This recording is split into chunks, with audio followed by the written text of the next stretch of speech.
Well, welcome back, my friends, to another rousing rendition of Choir Boys Cutlery Outdoors and Alfa Knives custom rendition, if you will. Before we get into it, there was a time in this country where 22 veterans a day took their own lives. Now, stats are everywhere, but the main thing is this: any number over zero is simply unacceptable. Vets, we love you. You have a place here. You're welcome here. We're back to blue over here with Port Leo. All to the chagrin of many. Hey, you do that, Scab. Well, we don't break the damn law. And when we do, because we accept responsibility. And finally, if you are an addict, never quit quitting. So this, of course, was sent to me by JR. This is a custom that he had made by Damon Lusky over at Alfa Knives. And this is just a damn masterpiece. We're going to go over the specs in a minute. Let me just say this. You're not going to find this on Alfa's website. This is absolutely a custom, straight from the mind of Damon Lusky, and it is dope. Here's the thing, guys. People have asked, yeah, why do you show something that's a customer that we can't buy? Because my goal is to bring you as many different and exotic blades, well-built blades, badass blades as I can. Why? Because we're knife lovers. It's what we do. And this thing has to be shared, because it is, I say this every damn knife with Alfa, and I'm going to say it here. Look at him hand, son. Oh, quick. Oh, Scab's quick here, son. But here's the deal. This thing's just wicked. It's just wicked. Let me give you some specs. It's 80 CRV2. If you're familiar with that steel, or if you've heard of that steel, Winkler uses that a lot. It's 3/16 inches thickness. That's the blade stops, 3/16. And remember with Damon, he doesn't believe you have to have a sharpened pry bar for it to be effective. So 3/16, which comes in very handy, and it's very light, very fast. Overall length is 17 1/4. The blade length is 11 3/4. The cutting edge is 10 1/2. The blade width at its minimum point is 1 7/8 inches, so it's slicey as shit. At its maximum point, it's 2 inches. Now, you see the sheath there. It's a leather sheath. Damon does the sheaths as well, and does as fine a job as anybody. It's absolutely damn gorgeous. Now, I believe this blade material is G10. I believe that to be the case. If it's not, it's my card, but I believe it's G10. The handle length is 5 3/4 inches. The inner grip is 3 15/16, so it's going to fit 90% of the hands in the world. The handle thickness is 3/4 inches at the palm swell, and the handle width is 1 3/8 inches, again, at the palm swell. So, very, very ample handle there. It has a nice choil. It has a harpoon tip. It's 80 CRV2. It is acid etched, and you see those deep fullers. I showed you twice the balance point on this. Now, this is a custom chopper. You say, Scab, most of the time with a chopper, it's weight forward. You'd be right, except for in this instance, this thing is well built, well balanced, and it hits like a Mack truck. Now, we're going to do the first, 5, 6, 7 minutes of just cutting some stuff to show you the overall sharpness. The other thing that I truly believe Damon does on an elite level is his heat treat. Why do I say that? Because in all of the Alfas, and there's probably been 12 to 15 now, not one bit of edge damage, not one bit of rolling, chipping, and beyond that, this is high pressure sandblast hose that's still reinforced, by the way. For those of y'all that are new, you'll see me cut it a lot. It is still reinforced. Beyond that, with a heat treat, there is almost as sharp at the end as in when we begin. And guys, we put a lot, and I mean a lot, of use on them to get one video. I like doing that. I like bringing you the best that I can and give you the most for your money. And honestly, I just love playing with the damn thing so much. Let me give you just a little bit. What we've started doing is reading some about each steel and give you some just different stuff on it. 80 CRV2 is a high carbon chrome vanadium. I knew I was going to butcher it. I almost had it. Vanadium. It's tough as nails, workhorse steel. It provides the essential qualities of a 1080 series steel. with all the benefits therein. Now, it does not have a good corrosion resistance, all right? But that's okay, because this is just a kick-ass steel. And the truth is, I believe it's Winkler that uses this quite a bit.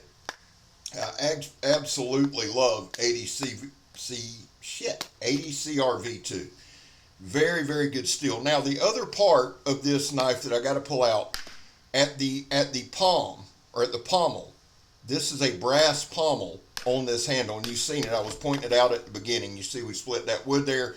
I'm going to stop several times throughout this thing and show you the edge. All right, it's got a nice fuller there. It has 2 or 3 different lanyard holes, so you can do all kind of stuff. I did a good bit of stabbing, the John Peters stab test here. It actually got up, I believe, to about 4 pieces of 1/4 inch thick sidewall attire. Now, I like doing that with each knife. It checks the tip, okay? It checks the tip, it checks handles, checks the slippers, anything like that, if it's slippy or not, and it's not. I just like the test. I like doing the stab test, and this is probably one of the better stabbers that I've had on the channel, honest to God. And right here, we're just going to kind of cut through it so we can add a piece. Now, I believe we got up to 4 pieces solid and then pounded out another one. But, guys, I got to tell you, to get 4 pieces now, when it went through all 5 there, but to go through all 5, it went through and had a little bit sticking out, and I know we double pumped it. I've said this a million times. Y'all know this is just like when we do the stab test. Look at that edge, son. High polished edge. Now, right here, we're just doing this. I like doing this thing right here to show you a little bit of control, and you can see things just flying off of it. This is an old piece of oak that I had laying out there, and basically just kind of chopping a little tip on, just something to do for control. It hits, this knife is balanced, and it's light, and it's fast in hand, and I've done a ton of shorts doing double taps with bottles. I don't do that to show you how nimbly-bimbly I am. I do it to show you how fast the knife is, really, truly, honestly. So it's not just one time of hitting a couple double taps, it's several. The thing about this knife and the handle that I found that I like the most is that pommel comes up. It's got a great palm swell on it. Now right here, and the thing I was going to say is there's no hot spots at all in this handle. It's very, very comfortable in hand. Quick slice there, the air hose. And right here, again, guys, we're just doing some things just to show you some sharpness, and then we're going to get into some chopping. The other thing that I absolutely adore about this knife is it has an ample choil on it, right? And I've told y'all before, all of the spines on DAMON's are rounded. His background is in the martial arts, and he has a background in the screaming Filipino arts and that kind of thing, and jiu-jitsu. So his knives are going to be balanced. They're going to be conducive. Yes, you can use them for self-defense, and they are very, very much conducive for, say, a knife fight if you happen to break out on one. But having said that, the spine is not 90 degrees. It is rounded. You could fix that if you wanted. Right here, we did just some quick chops, and then we're going to baton some. Because here's the deal. Here's the truth of the matter. If you're going to have a knife like this, and you're going to carry a knife like this, and I absolutely 1000% would, you're going to want to use it. Now, somebody asked me, where would you baton a green log? Well, it's not green, 1, dumbass. 2, you can see that's our campsite out there. That's our studio. And one thing, guys, that I found with this particular wood, and we're trying to find out what kind it is, this stuff burns super hot. So I split it up, let it dry out. I'll probably do another camp out coming soon where we film it. But it's also good just to process up some wood. Now, right here, I want to show y'all, and we're going to chop some oak with it. We're going to do some hard chops on some oak with it. All right, so it's not just some of these soft woods, but 2 or 3 chops, man. And it's straight through there, straight to the batoning. We tried to put as much pressure on this edge as we could. The knife performed magnificently. 1, it's absolutely gorgeous, point blank, period. 2, it took a huge bite right there, way into the wood. 2, it held its edge throughout the whole thing, even after chopping some oak. Now, this isn't oak. We're going to work our way back, and I'm going to show y'all a couple things. The other thing that I want to make sure that we pay attention to is this. I chopped a big oak limb with it, walked around to the other side, was doing something. Kirk picked it up and chopped for another 2-3 solid minutes, just straight down. So he added chopping, probably 5 to 10 minutes. We were just trying to chop through and mess around and see what the edge would do. It held up magnificently, as you'll see towards the end. Right here, and y'all can see, this is not a test where I try to blast through it. I think sometimes people get that misconception. Right here, this is about a 4-inch oak limb. Now, it's still, the tree fell, but it's not dried out, it's not rotted, it's drying out, so it's hard as a brick bat. Right here, just a couple minutes, we get some chops in, we do some flat swings in. The edge held up magnificently. Right here, and to be honest with you, I felt like it would have probably taken a lot of time to try to cut all the way through it. I really did, and instead of speeding it up and doing all that, I just wanted to give you some real-time chops. Again, this is just a little bit over my head, right? But never got tired swinging the knife. The knife held up good, and right here I wanted to show y'all, because it's one thing to chop some of the softer stuff. Here, now right here, we're going to chop straight in. Now there's knots all at the bottom of this limb, okay?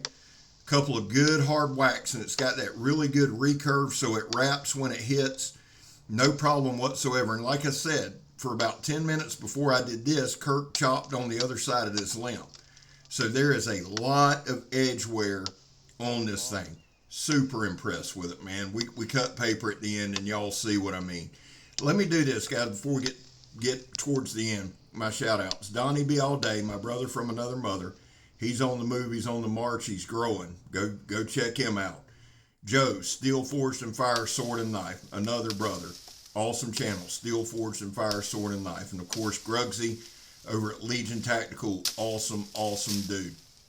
Now, Pistol Pete is growing rapidly. Let's get over there, help him. The Angry Dracolope, Charles Jones, the Redneck Nerd.